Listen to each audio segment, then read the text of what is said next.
Hello, Roger again. I'm going to try and explain the forward reverse planetary assembly. This is the same part used in both Kohler's and Gravely powered tractors. There are both the ring gear and the forward gear cone missing on this. But what I wanted to do was show you what parts are in this. There is a sun gear in the forward reverse planetary.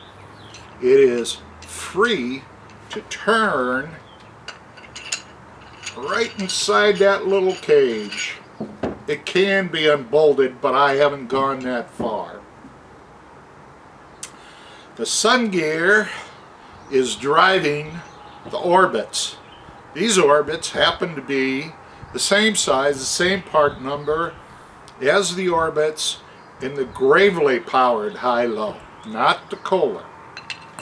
The sun gear and orbits mesh like that. We have orbit bushings. They go on this plate.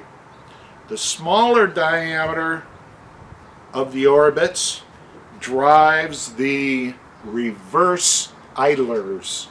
These are reverse idlers. These are reverse idlers over here. It is the smaller diameter of the orbit driving the reverse idler. Normally, these orbit gears have a timing mark. This is an older orbit gear. To time the orbits to the sun gear, you would take a timing mark on this one, timing mark on this one, timing mark on this one, and mesh it with the sun gear. All three timing marks facing the same way. Then you would assemble this to that. It comes out like so. Okay, we know the drive pinion shaft turns the sun gear. During installation, the drive pinion shaft is mounted like so. It'll only go that far. This is turned by the high-low assembly in the back of the tractor. But this spline drives something called the worm shaft. Where does the worm shaft go? Why, it goes right there. So when this plate turns, this worm gear will determine a direction of the output to the worm shaft. I'm going to put the forward reverse assembly in a model. We will turn the engine shaft and see which way this plate turns when I lock either the forward cone or the ring gear in the back. We'll see how that plays in the model.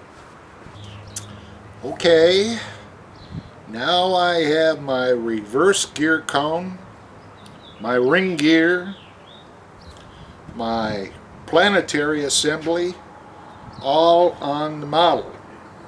I've got a little indicator to help us watch rotation. Remember that it's the pin plate which turns the worm shaft. This is the front gear cone, mounts over this.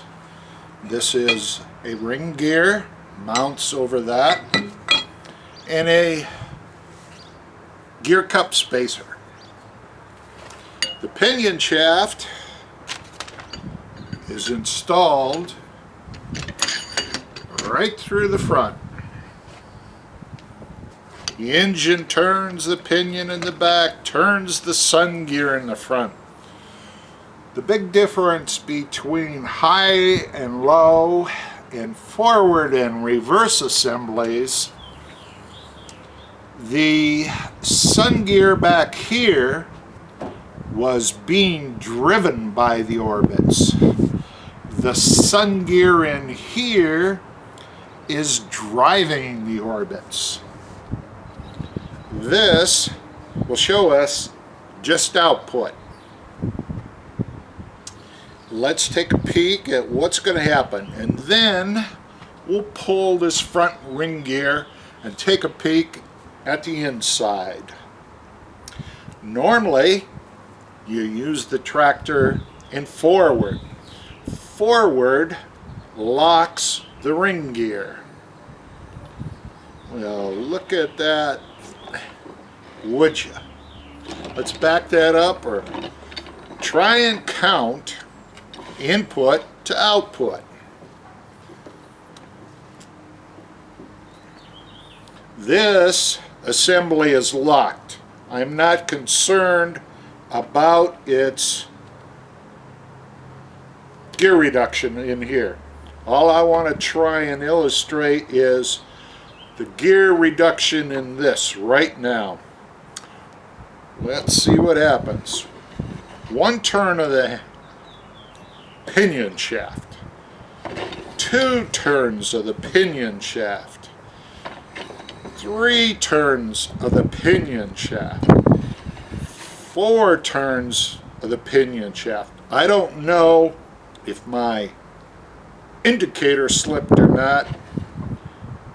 Looks like 4.5, but there is a gear reduction in here.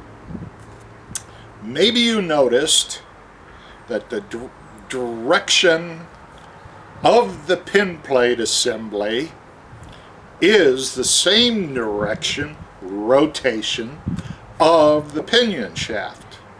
That would be forward motion. Okay, how do they achieve reverse? There's a set of idlers. In a gear train, each additional gear changes an output direction. So let's lock the reverse gear cone. That forces this set of orbits to do some work. I'm holding the reverse gear cone. What's going to happen to my pin plate? We know I'm going to turn the pinion shaft the same way. Holy moly's. The pinion shaft's turning one way, but the pin plate's turning another. Can we count this output? Sure, we'll try. 1 turn, 2 turns, 3 turns, 4 turns, 5 turns. Looks like 5 to 1 of the pinion shaft to the pin plate. There's even a further gear reduction when the worm gear turns. The worm turns the worm gear in the differential. That's a story for a later date. Now we're going to pull this ring gear, take a peek at the inside. Okay, I have removed the ring gear so that we can see what's happening inside. It is the larger diameter of the orbits that normally work inside the ring gear, but we've removed that. And we know that the smaller diameter of the orbits are turning the reverse idlers. What's going to happen when we lock the reverse gear cone? Let's take a look. I am still turning my engine crankshaft in the same direction, but the pin plate is going opposite. opposite of the crankshaft. That pin plate is turning our worm gear backwards right now. Our worm, pardon me. And the worm will turn the worm gear backwards. It'll start backing up the tractor. I hope that was just like a piece of cake for you.